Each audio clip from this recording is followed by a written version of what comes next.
Hello students, I am doctor Raju Sharma. Last time हमने भारत में नगरीय अधिवासों के प्रकार और नगरों की उत्पत्ति के विभिन्न कारणों का अध्ययन किया था। आज हम नगरीय अधिवासों के प्रतिरूप का अध्ययन करेंगे। विन्यास के आधार पर यानी कि लेआउट के आधार पर नगरीय अधिवासों के 5 प्रकार होते हैं, जैसे चौकपट्टी प्रतिरूप, मकड़ी का जाल प्रतिरूप, वृत्ताकार प्रतिरूप,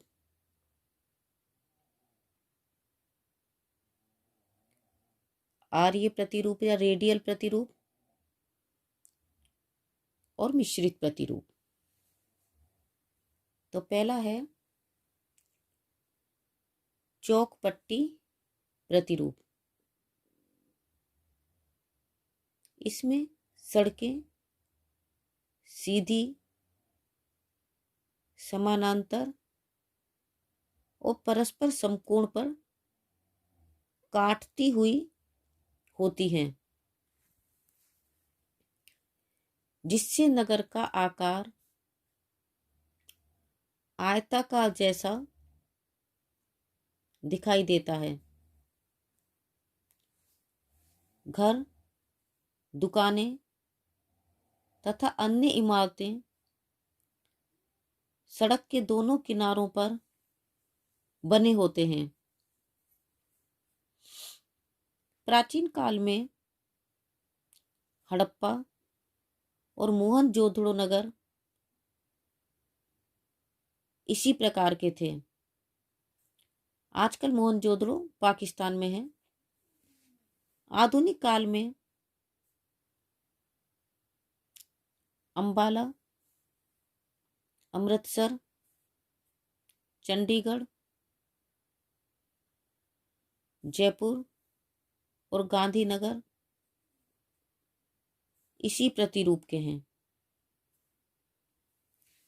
दूसरा है मकड़ी का जाल प्रतिरूप यानी कि स्पाइडर वेब पैटर्न।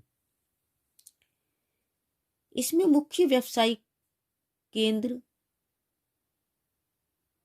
नगर के मध्य में स्थित होता है।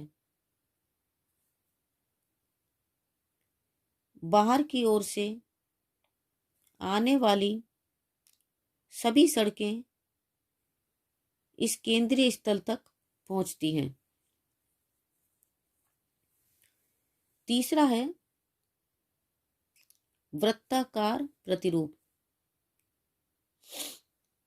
नगर के मध्य में सबसे महत्वपूर्ण इमारत स्थित होती है, जो अन्य इमारतों से घिरी होती है। सड़कें और गलियां इस केंद्र से बाहर की ओर विभिन्न दिशाओं में बिछी होती हैं। बहुधा ये नगर 4 दीवारी युक्त होते हैं। जौनपुर, बीजापुर, औरंगाबाद, आगरा इसी प्रकार के नगर हैं। चौथा है आर्य प्रतिरूप यानी कि रेडियल पैटर्न। ये नगर रेल मार्गों के जंक्शन पर विकसित होते हैं और क्रमशः बाहर की ओर सड़क मार्गों के सहारे विकसित होते हैं। दिल्ली, अजमेर, भोपाल और इंदौर इसी प्रकार के नगर हैं। 5वां है मिश्रित प्रतिरूप यानी कि मिक्स्ड पैटर्न। कभी कभी नगरों का विकास भिन्न भिन्न भागों में भिन्न प्रकार से होता है, इसलिए इनमें कई प्रतिरूपों का मिश्रण हो जाता है। भारत के अधिकांश नगर अनियोजित होने के कारण मिश्रित आकार के हैं। भारत में नगरों के विकास को 5 कालों में बांटा जा सकता है, जैसे हड़प्पा युग, वैदिक काल, बौद्ध काल से मध्यकाल के आरंभ तक का काल, मध्यकाल और आधुनिक काल। ईसा से 3000 वर्ष पूर्व सिंधु घाटी सभ्यता कालीन भग्नावशेषों से मोहनजोदड़ो और हड़प्पा नगरों की रचना और विन्यास का ज्ञान प्राप्त होता है।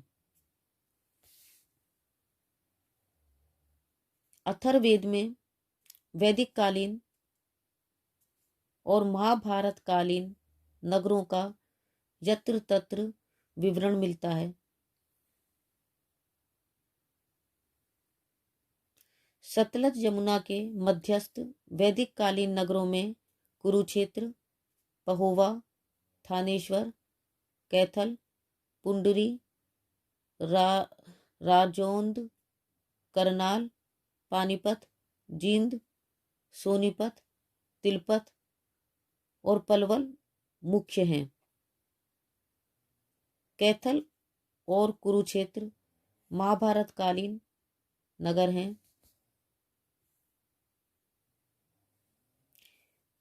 इसी काल के नगरों में महाराष्ट्र में कटोल, रामटेक, मानसर, मणिक, लकुंड, भीवपुर, डोंगरताल, भद्रपतन, नांदीवर्धन आदि थे।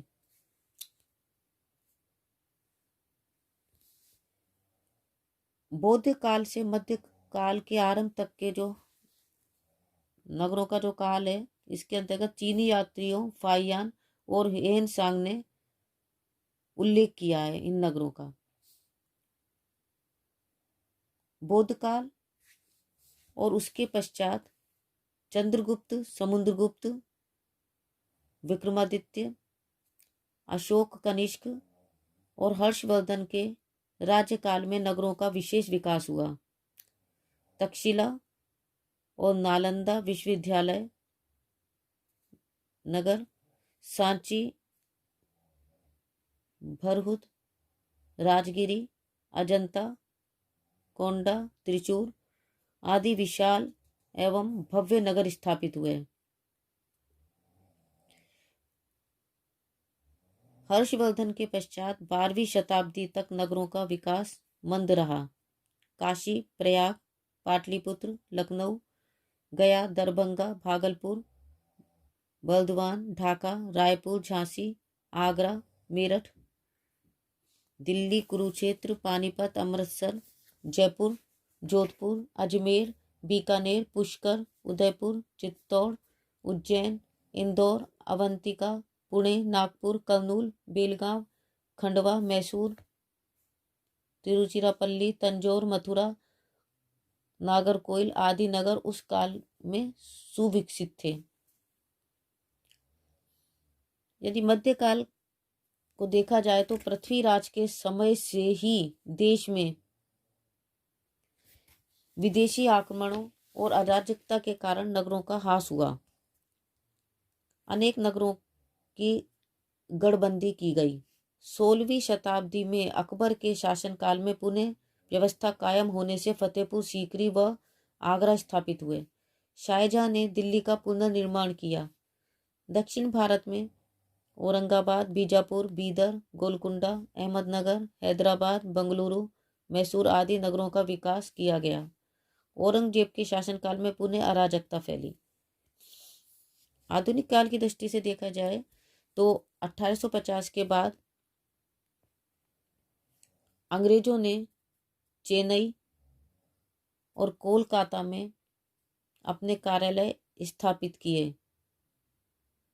तथा मुंबई का विकास किया। ब्रिटिश व्यापार के कारण पत्तनों का विकास हुआ। सैनिक और सामरिक महत्व के नगर, प्रांतीय राजधानी नगर, हवाई अड्डे, रेल परिवहन मार्गों के मिलन स्थल पर विकसित नगर, औद्योगिक एवं व्यापारिक महत्व के नगर, पर्वतीय क्षेत्रों में ग्रीष्मकालीन राजधानी नगर, पर्यटन केंद्र, शिक्षा केंद्र, स्वास्थ्य केंद्र आदि अनेक प्रकार के नए नगरों का विकास एवं पुराने अनियोजित नगरों का नवीनीकरण किया गया। चेन्नई, कांजीवरम, मदुरई, कोयम्बटूर, इंदौर, नागपुर, भोपाल, बड़ौदा नगरों को नए सिरे से विकसित किया गया। नई दिल्ली के पुनर्निर्माण की योजना सर एडविन लुटियन ने 1915 में तैयार की। ब्रिटिश काल में अनेक सैनिक केंद्र,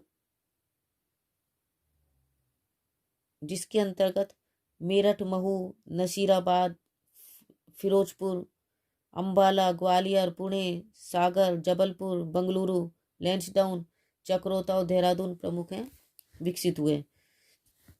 इसी प्रकार प्रशासनिक केंद्र जैसे हैदराबाद, बड़ौदा, मैसूर, भोपाल, इंदौर, गांधीनगर विकसित हुए। स्वास्थ्य केंद्र के अंतर्गत शिमला, मसूरी, नैनीताल, कसौली, शिलोंग, डलहौजी, दार्जिलिंग, गुलमर्ग, रांची, पंचमढ़ी, ऊटकमंड, महाबलेश्वर, धर्मशाला आदि विकसित हुए। औद्योगिक नगरों के अंतर्गत प्रमुख रूप से जमशेदपुर, कानपुर, बंगलुरु, बर्नपुर, कुल्टी, भद्रावती आदि विकसित हुए। शिक्षा केंद्र के अंतर्गत रुड़की, सागर, अलीगढ़, शांति निकेतन, वाराणसी, इलाहाबाद आदि विकसित हुए। रेल मार्ग के जंक्शन के अंतर्गत इटारसी, अजमेर, नागपुर, पटना, मुगल सराय, हुगली, गोरखपुर आदि विकसित हुए। उपनिवेश केंद्र के अंतर्गत कालीकट, पंजिम, पुदुचेरी आदि विकसित हुए। तो बच्चों, आज हमने विभिन्न नगरीय प्रतिरूपों और भारत में नगरों का विकास किन किन युगों में हुआ और कौन कौन से नगर विकसित हुए, इसका अध्ययन किया। आज के लिए बस इतना ही। Thank you.